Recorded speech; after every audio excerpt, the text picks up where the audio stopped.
کیونکہ اس کتاب سے دور ہو کر آپ کے دلوں پر زنگ آ گیا ہے نفاق کا.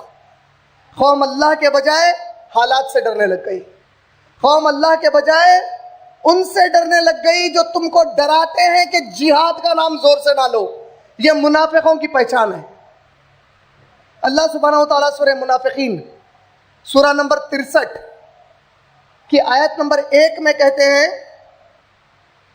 کہ یہ منافقین آپ کے پاس آتے ہیں اور کہتے ہیں کہ اے اللہ کے رسول ہم گواہی دیتے ہیں کہ آپ اللہ کے رسول ہیں. اللہ بہتر جانتے ہیں ان سب سے کہ آپ میرے رسول ہیں میرے نبی. اللہ گواہی دیتے ہیں کہ یہ منافقین جھوٹے ہیں, یہ آپ کو رسول مانتے ہی نہیں ہے دل سے.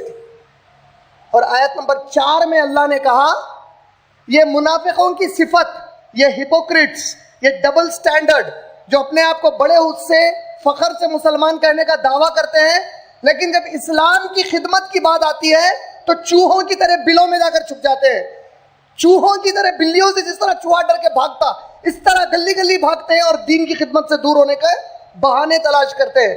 اللہ نے کہا کہ یہ منافقین کی ایک صفت یہ ہے کہ کہیں اگر دور بھی کوئی آواز آ جاتی ہے تو یہ منافقین سمجھتے ہیں کہ یہ آواز انہی کے خلاف ہے. اس کی تفسیر کیا آئی ہے کہ کہیں اگر تھوڑے سے حالات سخت ہو گئے, اگر کہیں دور پتا چلا کچھ ہوا, ہمارے ماں باپ ارے گھر کے باہر مت نکلو حالات خراب ہے. اللہ سبحانہ وتعالیٰ قرآن میں اس کو منافقوں کی صفت بتائے. دور بھی آواز آتی ہے تو یہ سمجھتا ہے یہ بہت بڑا متقی ہے, یہ بڑا نیک آدمی ہے, ساری دنیا سب کو چھوڑ کر اس پر نظر رکھی ہوئی ہے کہ یہ کتنا پکا مسلمان ہے, اس کو کب اندر کر دے. یہ پکے منافق کی صفت ہے. دوسری چیز, اگر آپ لوگوں نے غور کیا, جس آیت پاک سے قاری نے اپنی قرات کی شروعات کی وہ سورہ حج سورہ نمبر 22 کی آیت نمبر 78 آخری آیت تھی. اللہ سبحانہ وتعالیٰ اس آیت میں کہہ رہے ہیں وَجَاهِدُوا فِي اللَّهِ حَقَّ جِهَادِهِ, اور تم لوگ جہاد کرو جس طرح اللہ کے راستے میں جہاد کرنے کا حق بنتا ہے. هُوَ اجْتَبَاكُمْ, یہ اللہ نے تم کو چنا ہے. اللہ چاہتے تو تم میں سے کسی کو فرعون بناتے, نمرود بناتے, تم میں سے کسی کو جہنم میں جانے والا مشرک بناتے, لیکن اللہ نے ایسا نہیں کیا. رحم کیا, مہربانی فرمائی, فضل فرمایا کہ تمہارے بغیر بولے کہ تم کو دین اسلام کی نعمت عطا فرمائی. امت محمد صلی اللہ علیہ وسلم میں پیدا کیا, جس امت میں پیدا ہونے رسولوں نے دعا مانگی, تمہارے بغیر دعا مانگے تم کو اس امت میں پیدا کیا. هُوَ اجْتَبَاكُمْ, اللہ نے تم کو چن لیا ہے. اور اس کے بعد اللہ تعالیٰ کیا کہتے ہیں وَمَا جَعَلَ عَلَيْكُمْ فِي الدِّينِ مِنْ حَرَجٍ, اگر تم یہ سمجھتے ہو کہ ہم تم سے زبردستی اپنے دین کا کام لینا چاہتے ہیں تو اللہ کو تم میں سے کسی کی ضرورت نہیں ہے. اللہ کو تمہاری ہرگز ضرورت نہیں ہے. تم پر کوئی زور زبردستی نہیں ہے. کچھ تھوڑے دیر کی زندگی گزار کر آؤ جس طرح دوسرے بھی گزارتے ہیں, اور پھر قیامت کے دن ہم تمہارا پورا حساب کتاب چکتا تمہارے لیے کر دیں گے کہ تم زندگی اصل کہاں پر گزار کے آئے اور گزارنا کیسے تھا ایک مسلمان ہونے کے ناطے. یہ آیت اللہ سبحانہ وتعالیٰ کی طرف سے ایک بہت بڑا امت مسلمہ کے لیے پیغام ہے. اللہ نے اس میں آگے نصیحت کی کہ قائم ہو جاؤ اپنے باپ ابراہیم علیہ السلام کے دین پر کہ وہ سرے سے شروع سے ہی پکے مسلمان تھے. کیا مطلب ہے کہ ابراہیم علیہ السلام کے بارے میں اللہ گواہی دے رہے ہیں کہ یہ ایسے تھے کہ اللہ کے کوئی بھی حکم کو رائی کے دانے کے برابر کبھی چھوڑے نہیں, چونکے نہیں, غفلت نہیں برتے. اور پھر اللہ کیا کہہ رہے ہیں وَفِي هَذَا لَيَكُونَ الرَّسُولُ شَهِيدًا عَلَيْكُمْ. جو علماء دین ہیں آپ ان سے رجوع ہوئیے, ان سے دریافت کیجئے کہ عربی میں شہید کہتے ہیں گواہ کو. جو اللہ کے راستے میں شہید ہو جاتے ہیں ان کو شہید کیوں کہا گیا؟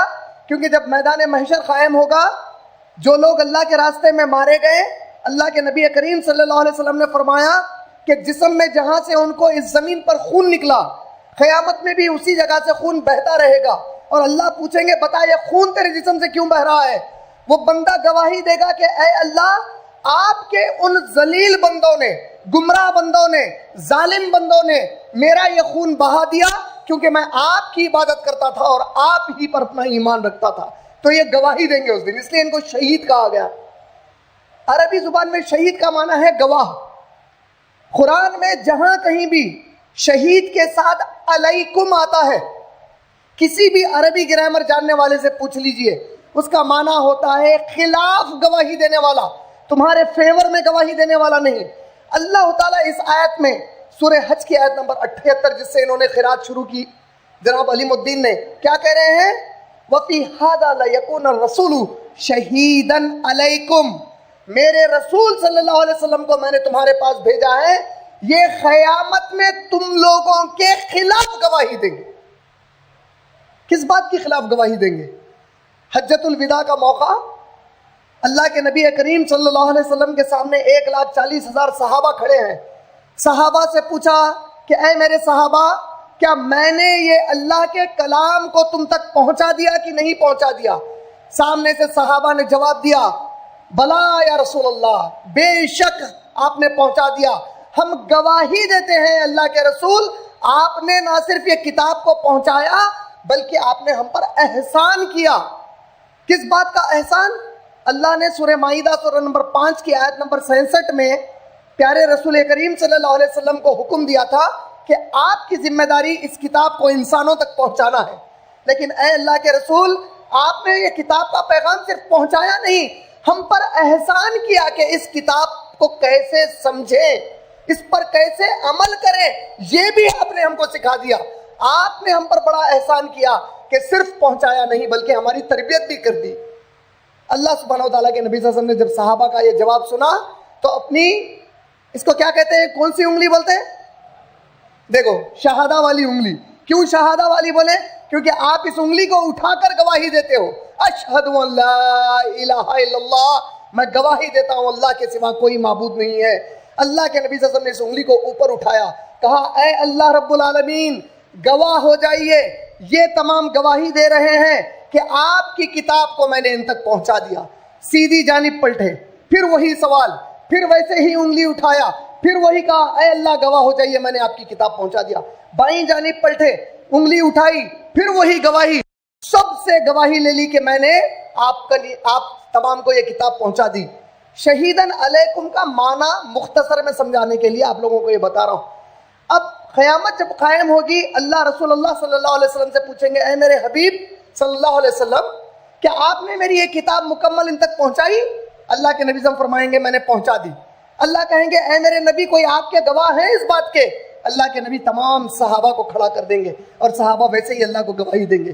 اب صحابہ سے پوچھا جائے گا, اے میرے صحابہ, جو رسول نے تم کو کتاب پہنچائی تھی صلی اللہ علیہ وسلم نے, کیا تم نے تمہارے بعد والوں کو اور تمہارے زمانے والوں کو یہ کتاب پہنچائی یا نہیں پہنچائی؟ اس کا پیغام پہنچایا کہ نہیں پہنچایا؟ صحابہ گواہی دیں گے, اے اللہ ہم نے پہنچایا. صحابہ سے پوچھا جائے گا گواہ کہاں ہیں؟ تابعین ٹھہر کر گواہی دیں گے, ابو حنیفہ رحمہ اللہ گواہی دیں گے, امام مالک گواہی دیں گے کہ ہاں اللہ تعالیٰ ہم نے صحابہ سے یہ کتاب حاصل کی, ہم نے اس کی تعلیم حاصل کی. تابعین سے یہی گواہی. یہ سلسلہ وہاں تک آ جائے گا جب ایک اس امت کا ایسا شخص کھڑا ہوگا جس سے پوچھا جائے گا کیا تو نے یہ کتاب دوسروں تک پہنچائی؟ تو وہ کہے گا اے اللہ, میرے پاس فرصت نہیں تھی, تابدان میں رکھ کے بھول گیا تھا اس کو. یہ کتاب کوئی معمولی کتاب نہیں ہے. یہ کتاب دوسرے کتابوں کی طرح نہیں ہے. آج آپ کی نادانی اور خاموشی اور ہم میں سے چند کی جہالت اس نوبت پر اس امت کو لا کر کھڑی کر چکی ہے کہ آج آپ کی زبان سے آپ کے پڑوس میں رہنے والا آپ کا غیر مسلمان بھائی اتنا ہم مسلمانوں سے تنگ آ گیا ہے کہ یہ غیر مسلمان بھائی آپ کی زبان سے یہ نہیں سننا چاہ رہا ہے کہ تم یہ مت کہو کہ صرف قرآن اللہ کی کتاب ہے, یہ مت کہو کہ صرف اللہ تمہارے رب ہیں. یہ بات اگر تم کرتے ہو تو ہم کو ٹھیس پہنچتی ہے, ہم تم کو دہشت گرد مانیں گے. اس کے بعد کس حد تک نوبت گر گئی؟ یہ کیوں ہوا؟ کیونکہ ہم نے جب اللہ سبحانہ و تعالیٰ نے اچھے دن مسلمانوں کو 1000 سال کے لیے اس ملک میں دیے تھے, مسلمانوں نے اپنے ہاتھ سے وہ اچھے دن گنوا دیے. کیسے گنوائے؟ ہمارے جو بڑے راجا مہاراجا تھے یہ کوٹھوں پر ناچنے والیوں پر اپنا مال گنواتے.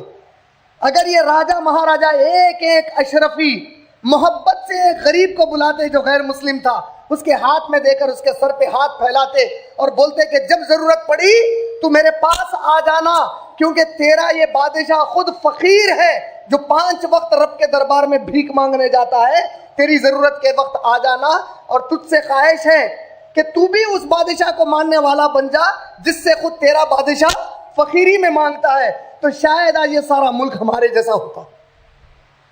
لیکن کہاں گوایا پیسہ؟